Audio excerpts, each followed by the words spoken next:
Welcome to This Explainer. See this stick man? He's completely buckling under the weight of a massive, heavily taped box.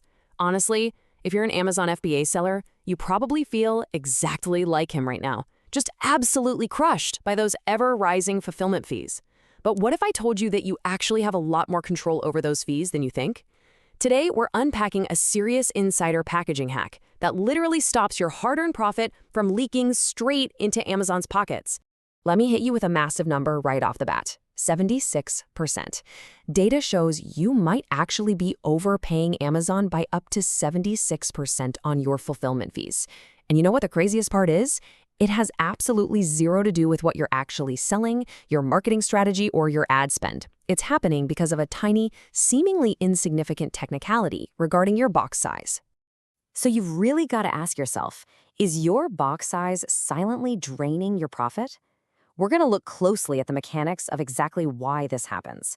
Because in the wild world of Amazon fulfillment, literally just a fraction of an inch or a single extra ounce could be secretly eating away at your profit margins, order after order, day after day.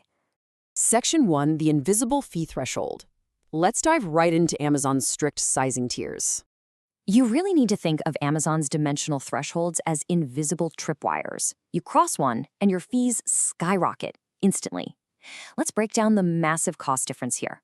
The large standard size tier costs $5.67 to fulfill, but the small standard tier, only $3.22. That difference right there represents that 76% jump in costs.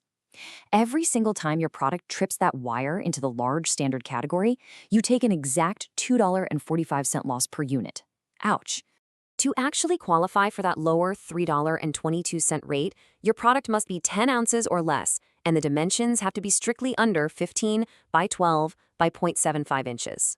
What's absolutely crucial to understand here is that if warehouse scanners measure your product and you miss this threshold by just 1 single ounce or 1/10 of an inch, boom, you are instantly bumped into that much more expensive large standard tier.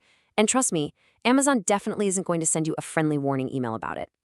Section 2, the step-by-step SKU audit. This is how you reclaim those profit margins. Okay, let's walk through the exact steps of this audit. Step 1, pull the vital info on your top 20 SKUs by revenue. Always start where the money is, right? Step 2, log into Seller Central, go to Manage All Inventory, click Edit, and check the Vital Info tab. You need to see the exact dimensions and weight Amazon currently has on file for those products. And then step 3, target your near-miss products. Basically, you're hunting for any product that is within 1 inch or 2 ounces of dropping into a lower size tier. Section 3, foam, plastic, and real hacks. Notice how easily our stickman is tossing that sleek, optimized package now? Let's get into the physical redesign phase. Here are the specific physical packaging hacks you can negotiate with your supplier right now. First up, consider switching from heavy glass to PET plastic. This alone can cut your product's weight by up to 50%. Next, swap out that thick exterior cardboard for lighter corrugated material. Then, open up your box and just get rid of those thick, totally unnecessary foam inserts. You can replace them with custom-fit cardboard dividers to really compress your dimensions. Finally, if you sell liquids or powders, seriously consider changing rigid bottles to flexible pouches. Let's see this brilliantly illustrated in action with a real supplement seller. They went from a standard, rigid, air-filled supplement bottle to a super sleek, flexible pouch. By simply swapping the container for the exact same product, this seller dropped their packaging volume by 30% and shed 0.3 pounds of total dead weight. It's a game changer. And because of that single packaging swap, they successfully dropped their product right out of the large standard tier and perfectly into the small standard tier. Here is the emotional anchor for you as a business owner. That micro adjustment reclaimed exactly $2.45 per unit.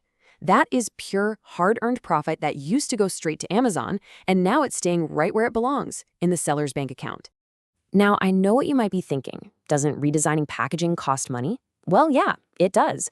For this supplement seller, the new tooling and design cost a one-time fee of $2,500. But let's do the math here. If they're moving 500 units a month and saving $2.45 on every single order, that one-time cost paid for itself in under 2 months. After that, it yielded a massive $14,700 in pure compounding annual savings. Let's bring in another example to see how this builds across completely different categories. Take a look at the blender box compression. A kitchen appliance brand was selling a blender packed in super thick cardboard with really heavy foam inserts. They worked with their supplier to swap to lighter, corrugated material and custom cardboard dividers. This compressed their dimensions by 15% and dropped the weight from 3.2 down to 2.8 pounds. That simple change dropped them from the high large standard tier down to the low large standard tier. That single packaging tweak on the blender saved them $1.15 per unit. But the best part is they didn't stop there. When they combined that packaging hack with a full audit of all their FBA fees, optimizing their inbound shipment placements and fixing their storage limits, the compounding power was absolutely staggering. The result? They saved a total of $43,200 a year. They literally almost doubled their net profit margin from 12% to 20%, all without increasing their ad spend or raising their prices by a single cent. So as we wrap up this explainer, I want to leave you with one final provocative question. Which SKU will you shrink first? Seriously, don't let a fraction of an inch or a tiny bit of extra cardboard rob you of your hard-earned margins for even one more day. Run that dimension audit on your top 20 products today, talk to your suppliers about lighter materials, and start reclaiming your profit. Thanks so much for learning with me, and I can't wait to catch you in the next explainer.